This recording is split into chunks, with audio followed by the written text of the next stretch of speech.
And welcome to the Groomsman channel, or welcome back. If it's your first time, my name is Zach.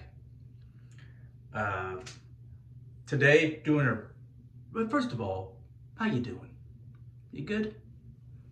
Good. I just found out recently that my favorite author passed away. So I just started reading. I want to start what they call the Border Trilogy. Cormac McCarthy, my guy. So first and foremost, Cormac, rest in peace, sir. All right, Razor Battle. Two very similarly priced. The price is very comparable, give or take a few bucks. One is brass, one is full stainless steel. We have the Edwin Jagger 316 and the Karve Overlander. Right around 110, somewhere in that range. We're loaded up with a Gillette 7 o'clock black, inspired by Jonathan's recent video. I thought I got some of those laying around, and I have not used them in a year, maybe. I don't know, it's been a while. Soap we're using is Rex Supply Co's 1955. It's hyacinth, gardenia, vetiver, and sandalwood. And it's a classic scent, but it's got like a modern, it doesn't feel old manny. Not at all, but it does feel old school. It's floral notes, it's really great. Ingredients are pretty basic.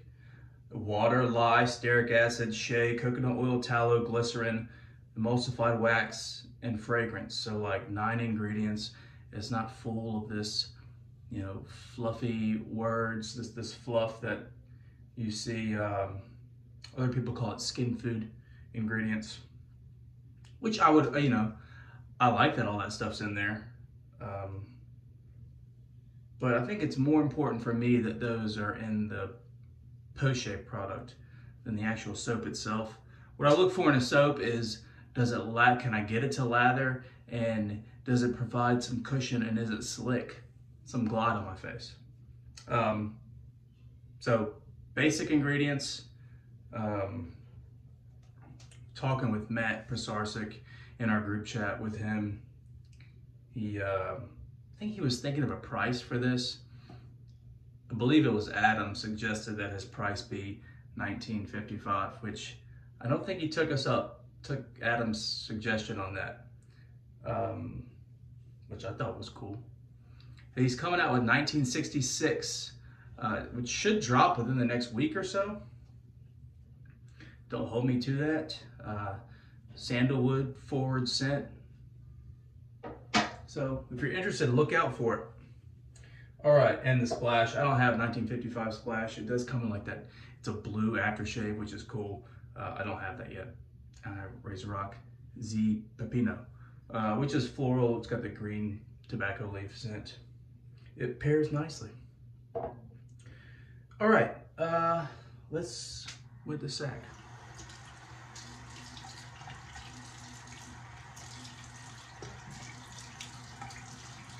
It's been a while since I cut myself. Kind of see it, maybe. Last time on video, I've been too scared to shave. Be honest, Zach. So I don't know, appreciate what am I gonna use? I found this, and I was like, I've had this forever. And there's still a ton in here. And I've used it a lot.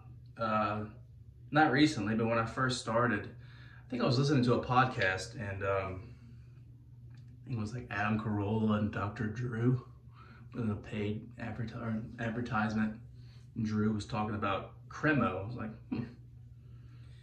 I just used like Barbasol, cheap ass cartridge. No, it wasn't even cartridge. It was just like the 2-blade disposable. I would use it like 6 times. It's a cheap bastard. And I would toss them. But they talked about, he mentioned Cremo. You just add like a little water to it and use it as a shave cream. This was probably like 4 years ago. Anyways, I think that like started my journey. I had no idea all this artisan shave soaps and aftershaves. I didn't know that existed. I had heard of like Bevel and Art of Shaving, I think, but I didn't know all this shit was out there. But I think this kind of led me down that path, or it started me on it, of, hey, there are products out there. I can get a better shave than what I'm getting now. Let's see what it's about. So just a little water. Probably not doing it right. Been a while. I know when I first started, what was my first razor?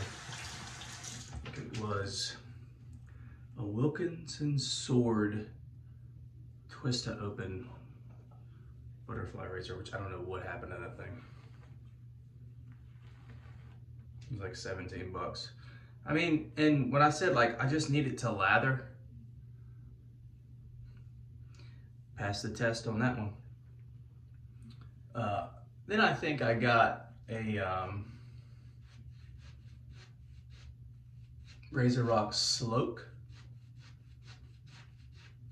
a double open comb. Don't know why I jumped to that, but I did. And I was getting horrible shaves. And I found out I was in a few groups. I think I made a post about like giving up. Like I couldn't do it. I was just gonna go back to my disposables. I didn't have a ton of money into this. I had like a Razor Rock set, which might have been Z-Pep, by the way. And then Scott reached out to me, messaged me, and was like, hey, I think he saw that I was gonna quit and just not having any luck with this. And he sent me a Gillette Tech and a shit chrono, and it brought me back. And my first interaction with Scott, we just kept talking, became buddies.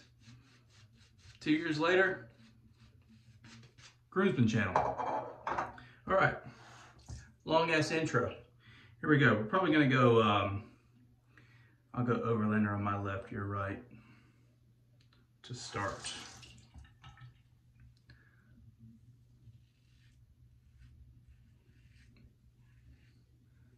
Now, these razors are the exact same length. The Overlander is heavier, for sure. A solid brass.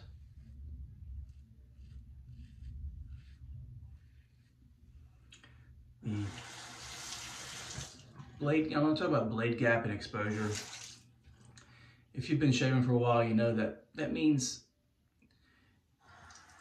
you can maybe tell how a razor may shave based on that gap and exposure, but if you've been shaving a while, you know that's not the whole story. It's, you know, blade clamping and how much of the blade is bent and where is it clamped and where is it bending. Those play a big factor. The Overlander's gap is 0.73. The 316, hard to find online, but I saw it measured by someone as like around 0.85 or so, 0.8, 0.85. So gap's a little bigger on the 316.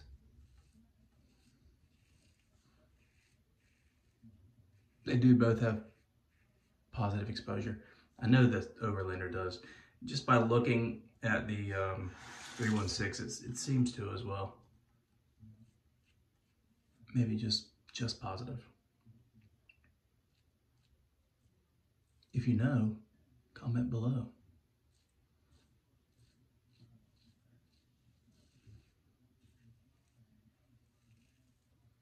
Well, that is certainly a smooth pass.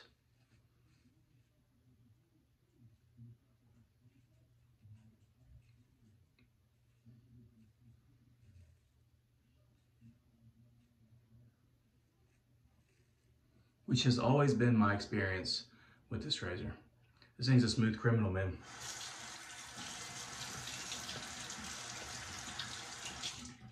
All right, it's gonna be hard to beat. 316, let's see.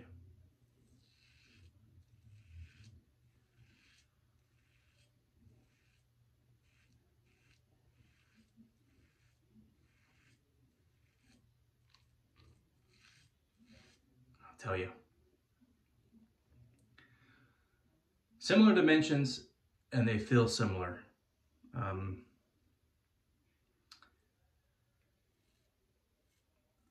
I hesitate to say this,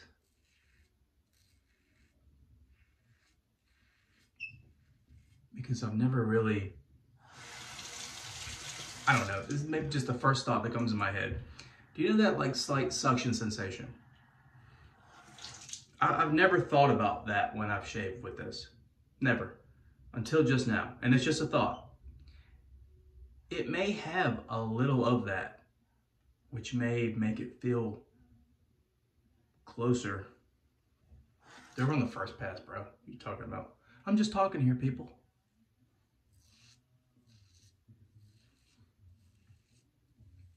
Yeah, well, I'm gonna investigate that.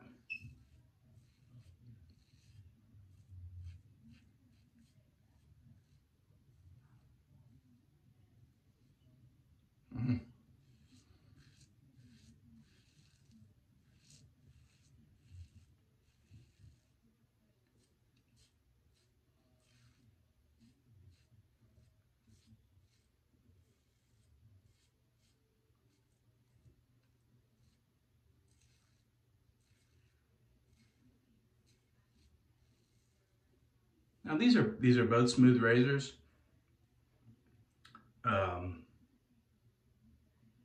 Either this is smoother and or has a little less blade feel, or this is not as smooth, still smooth, but this thing is like super smooth. Or maybe this just has a little blade feel. We'll investigate on subsequent passes.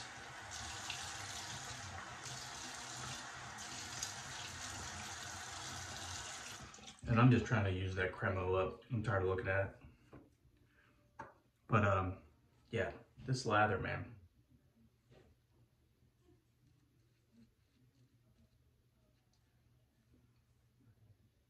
I mean, look at that.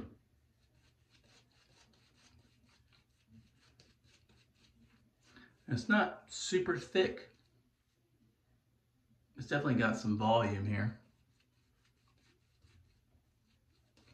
But I guess I like it a little more pasty. And maybe that's on me. Maybe I shouldn't have added so much water. Although I didn't think I added a lot of water.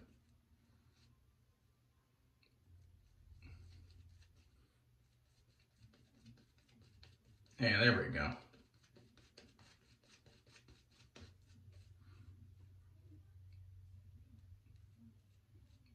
I really do enjoy the smell of this. It's like a floral masculine.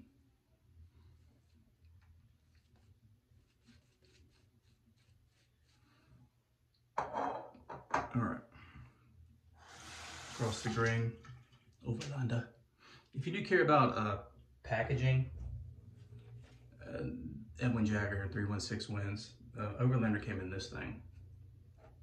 Didn't have all that tape on it, that's on me, but I've sent it out for people to try. But I mean, it's a little cardboard box. The 316 came in a nice black. It was quite big. You could kind of see through the, I don't know, Google it.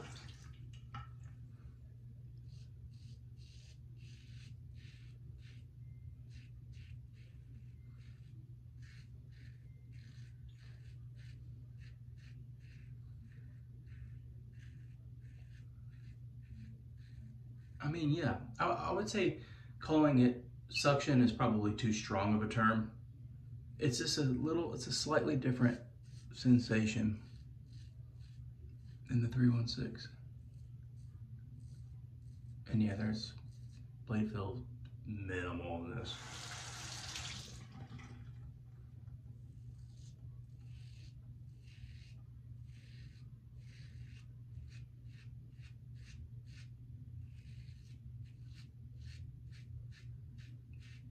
I don't know whether to look at myself in the mirror or look at you. It's kind of like how I feel at the dentist. Like, do I close my eyes like a weirdo? Do I stare at the ceiling, like right past their face? Or do I just look in their eyes the whole time? I mean, they need to offer, there needs to be a sunglass offering when you go in there.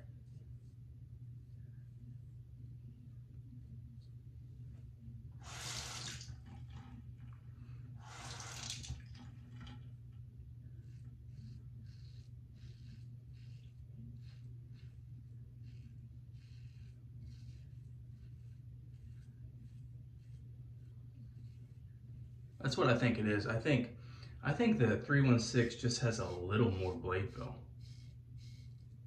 And it's just as smooth.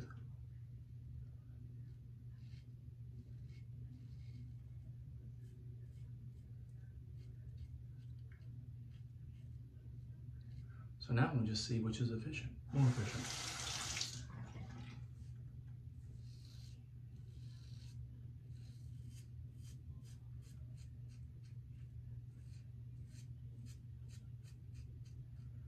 Yeah, what did I have? I had that Wilkinson Sword Classic, I think they called it. Check on Amazon for like $17. Then I picked up that Razor Sloke, which I traded Scott for a red tip. He was doing me a favor. I told him to throw it in Lake Michigan, but he would never, because he's environmentally conscious. He doesn't like it either. Then you know, I made that post and he sent me that tech and that Crota, and I was like, oh yeah, this is what I was missing. Then I got a DE89, which I liked, and kind of got me initially interested in the 316. All right.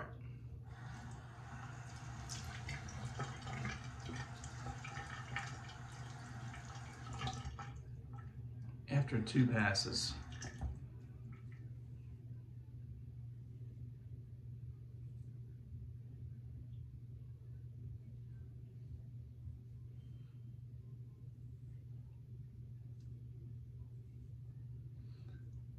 the Overlander is surprisingly a little closer, I think.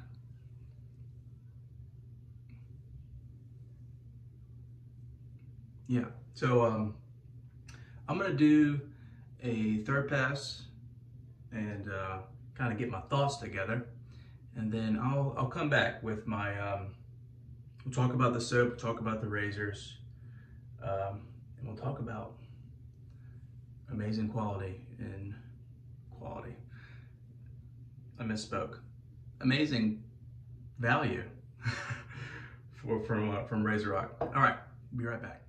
All right, I just finished 4 or 5 passes. I don't know. I stop shaving. I don't go, okay, that was 3 passes, we're done. I stop shaving when I can't sense any more cutting going on. That's when I stop. I did try to keep it even on both sides, so I didn't want to overshave on either side. So, So final thoughts here.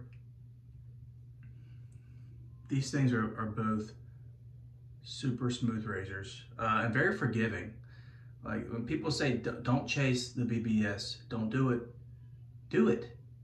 If you know what you're doing and you know what razor you got and what you're working with, you think you can do it, do it.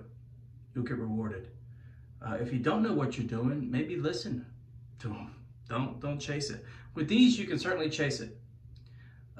These are very forgiving. Zero nicks. You can tell where I cut myself last shave. Right over it, no big deal. Which do I prefer?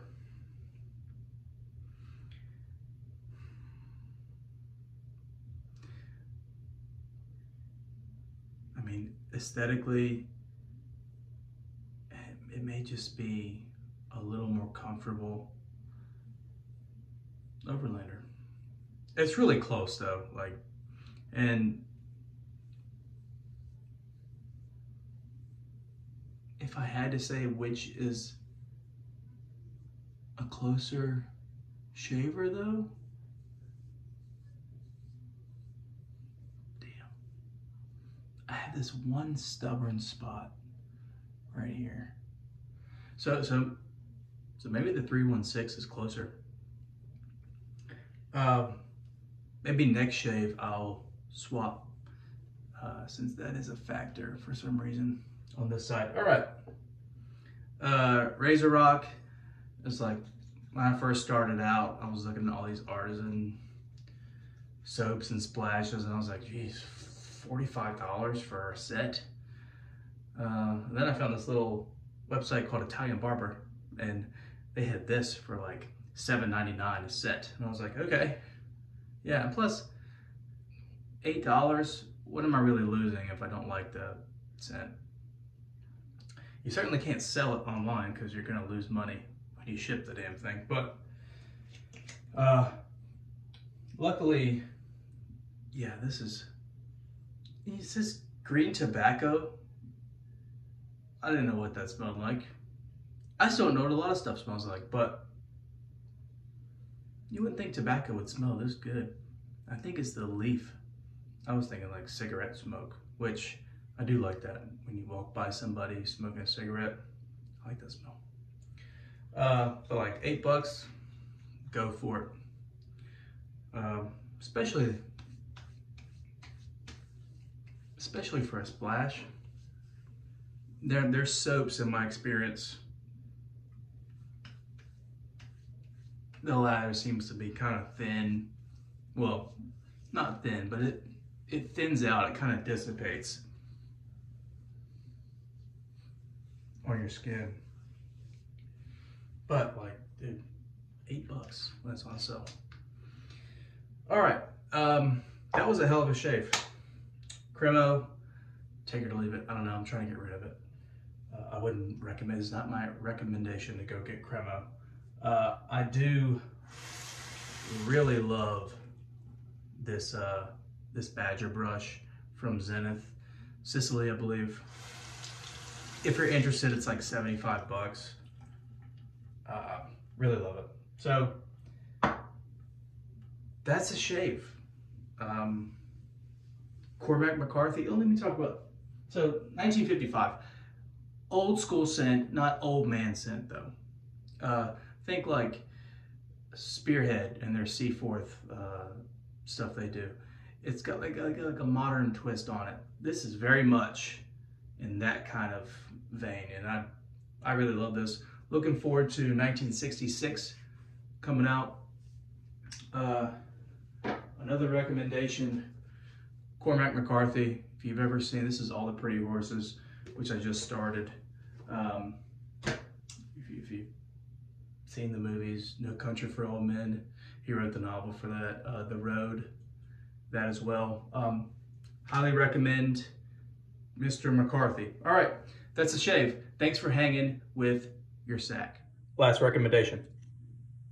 I'm out.